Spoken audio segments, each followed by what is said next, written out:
আমাদের যে পুকুরের পাড়টা ভেঙে গেছিল তা নতুন করে আবার বাঁধা হইতেছে। প্রবাসী ও আমাদের পাড়া প্রতিবেশী যৌথ উদ্যোগে সবার সহযোগিতায় আবার নতুন করে এই পাড়টা বাঁধা হইতেছে। তো এই পাড়টা হলো আমাদের দক্ষিণ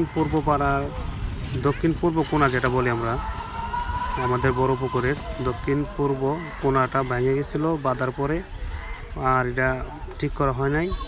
এখন আমরা নিজেদের উদ্যোগে আবার নতুন করে ঠিক করতেছি, পাড়টা বাদ দিছি। তো আজকে থেকে কাজ শুরু হয়েছে। আশা করি আমরা সুন্দর করে কাজটা শেষ করতে পারবো। আর আমাদের জন্য সবাই দোয়া করবেন, যাতে আমরা সবাই সহযোগিতা পেয়ে আমরা শেষ করতে পারি কাজটা। আমাদের সবার উপকার হবে আশা করি।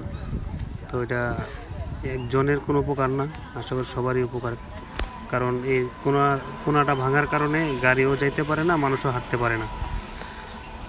আর যেহেতু এখন হইতেছে, আশা করি এখন কমসে কম তো মানুষ হাইটাও অত্যন্ত যার যার বাড়িতে যেতে পারবে পার দিয়ে। এই জায়গা ভাঙার কারণে কেউ এইদিকে আসতে পারে না, বা এইদিকে মানুষ ওইদিকে যাইতে পারে না, ঘুরে ঘুরে যাইতে হয়। তো সবাই দোয়া করবেন, আশা করি সুস্থ শেষ করতে